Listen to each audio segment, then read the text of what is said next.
प्रसाद को कुछ सामान लाने के लिए लिस्ट फॉरवर्ड की तो लिस्ट पढ़कर प्रसाद चौंक गया। साथ ही उदित भी हैरान था कि आखिर ध्रुव के मन में क्या चल रहा है। फंक्शन अब शुरू हो चुका था और तीनों वहां मौजूद थे।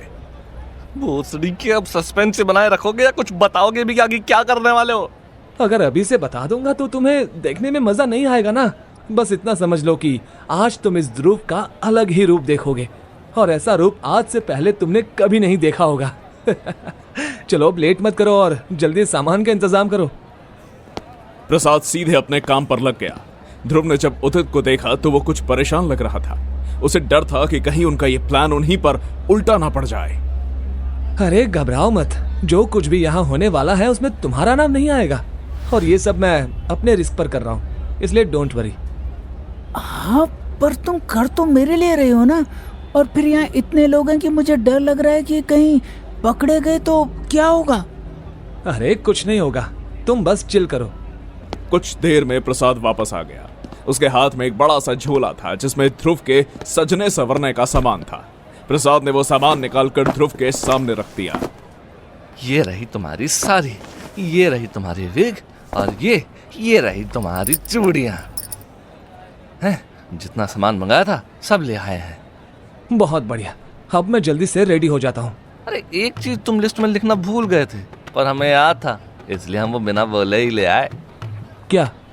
संतरे। अरे ये देखो, 2 नहीं बल्कि पूरे 6 लाए। अबे इसकी क्या जरूरत थी? अरे काहे जरूरत नहीं थी, बिना इसके तो हमारे ने पांडे लगते बे।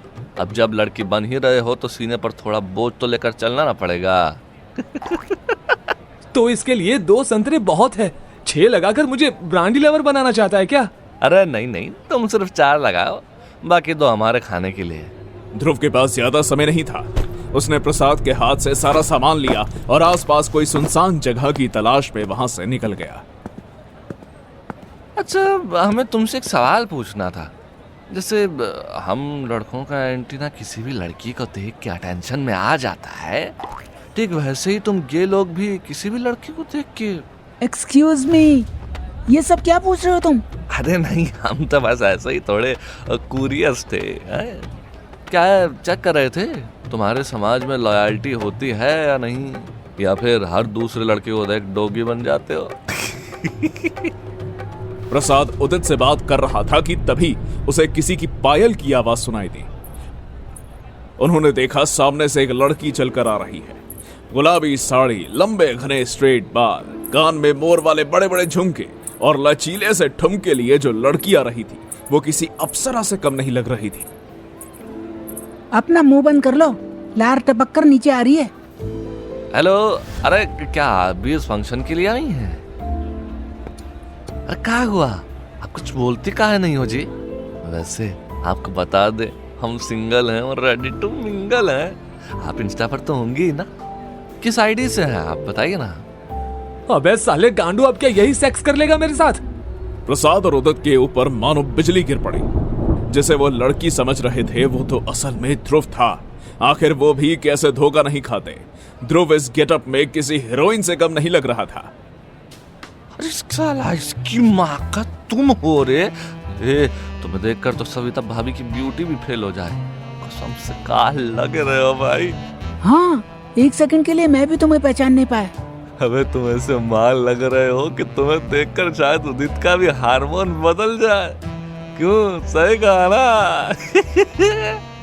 अबे भोसड़ी के, तुम अपने वाहियात जोक बंद करो और आगे क्या करना है उस पर ध्यान दो। अरे आगे क्या होगा वो हमें क्या मालूम, उसका जवाब तो तुम्हारे पास है ना। हाँ प्लीज जल्दी बताओ ना, तुमने ये ड्रेस क्यों पहनी है? आखिर करने क्या वाले हो तुम? बोलकर बताने में मजा नहीं आएगा, तुम्हें लाइव फिल्म दिखाता हूँ। प्रसाद, तू मेरे साथ अंदर चलेगा और अंदर जो कुछ भी होगा तू उसे फोन में रिकॉर्ड करेगा। हम कैसे करेंगे? अपनी गांड से। साले चूतिए, फोन से ही रिकॉर्ड करेगा ना। हमारा मतलब अगर हमसे कुछ गड़बड़ हो गई तो? गड़बड़ तुझसे नहीं, तेरे माँ बाप से हुई थी, वो भी 25 साल पहले। अगर उस रात जल्दी सो जाते ना तो अच्छा होता। खैर, तू बस कोने में चुपचाप खड़े रहना और जैसे ही पिक्चर शुरू हो उसे रिकॉर्ड कर लेना, ठीक है?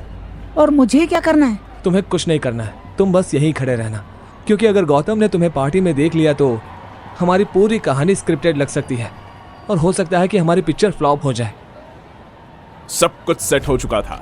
गौतम के घर आज उसके पापा की बर्थडे पार्टी थी। उनके पहचान के सभी रिश्तेदार, सभी यार दोस्त इस पार्टी में मौजूद थे। ध्रुव ने पार्टी की ओर चलना शुरू किया। उसके पीछे पीछे प्रसाद ने भी। जैसे जैसे वो आगे बढ़ते, प्रसाद के दिल की धड़कन तेज होने लगती। कुछ ही देर में पार्टी में उन्हें गौतम दिखाई दिया। वो देख, वो रहा गांडो, अपने दोस्तों के साथ हंसी ठिठोले कर रहा है। हाँ, जिसकी माँ बहन एक कर दूंगा। हेलो एवरीवन, आप में से गौतम कौन है? ध्रुव की आवाज सुन गौतम और उसके दोस्तों का ध्यान टूटा। उन्होंने देखा सामने एक खूबसूरत सी लड़की खड़ी है। ध्रुव ने अपनी आवाज पूरी तरह लड़कियों जैसी कर ली थी, जिस वजह से किसी को उस पर शक नहीं हो सकता था। जी, मैं ही हूँ गौतम, पर आप कौन हैं? मैं धन्नो हूँ। मुझे चड्ढा जी ने भेजा है आपकी सेवा करने के लिए। हैं? कौन धन्नो? कौन चड्ढा जी? और कौन सी सेवा? अब इतने भी भोले बनने का नाटक मत करो। शाम तक तो मेरे लिए तड़प रहे थे और अब कह रहे हो कि कौन धन्नो? एक्सक्यूज मी, आपको कोई गलतफहमी हुई है। यहाँ बर्थडे पार्टी चल रही है। आप जाइए यहाँ से। अरे ऐसे कैसे चली जाऊं? आज तक धन्नो अपना काम अधूरा छोड़कर नहीं गई है। और तो और मुझे चड्ढा जी ने पैसे भी दे दिए हैं आपको खुश करने के लिए। अब ये बताइए कि आप इस धन्नो की सवारी कैसे करना चाहेंगे, रूम में या फिर यही खुले में? गौतम हैरान हो गया। उसके सारे दोस्त उसे घूर कर देख रहे थे। उसे डर लग रहा था कि कहीं कोई मेहमान उनकी बातें न सुन ले। उसने अपने गुस्से को दबाते हुए शांति से रिएक्ट करते हुए कहा, देखो, मैंने तुमसे कहा ना कि मैं तुम्हें नहीं जानता हूँ और ना किसी चड्ढा जी को। यहाँ मेरे पेरेंट्स हैं और मेरे रिश्तेदार हैं। आई रिक्वेस्ट यू, जाओ यहाँ से। आप तो बड़े ठंडे मूड के निकले।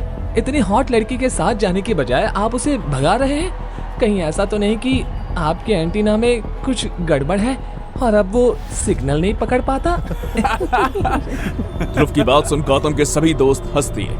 इतना ही नहीं, आसपास खड़े लोग भी समझ चुके थे कि जरूर कुछ न कुछ बवाल है। इसलिए अब धीरे धीरे लोग गौतम के पास आने लगे थे। क्या हुआ बेटा Gautam? Is everything all right? हाँ चाचा जी, सब कुछ ठीक है। आप जाइए, पार्टी एंजॉय करिए। घंटा ठीक है, कुछ ठीक नहीं है। जानते हैं आप, मैं कितनी दूर से आई हूँ इनके लिए, और ये है कि अब शर्मा रहे हैं। वैसे इनसे तो नहीं हो पा रहा। अंकल आप चलेंगे क्या? 9 से 12? हाँ? व्हाट रबिश, क्या बकवास कर रही हो? गौतम कौन है ये लड़की और किसने बुलाया इसे? गौतम नहीं बुलाया मुझे। वैसे अगर आपको अंग्रेजी स्टाइल में चाहिए तो मैं वो भी कर सकती हूँ। कुत्ता, बिल्ली, गाय, भैंस, घोड़ा सब बन सकती हूँ मैं। बस उसका थोड़ा एक्स्ट्रा लगेगा। बस बहुत हुआ। कब से जाने क्या क्या बके जा रही है। इसके पहले मैं तुम्हारे खिलाफ कोई एक्शन लूं, यहाँ से चली जाओ। अब मामला गर्म हो गया था। पार्टी में खड़े सब लोगों का ध्यान गौतम पर था। वो समझ गए थे कि जरूर कुछ न कुछ गड़बड़ है। वहीं प्रसाद अपने काम पर लग गया था। जो कुछ हो रहा था वो बराबर से उससे फोन पर रिकॉर्ड कर रहा था।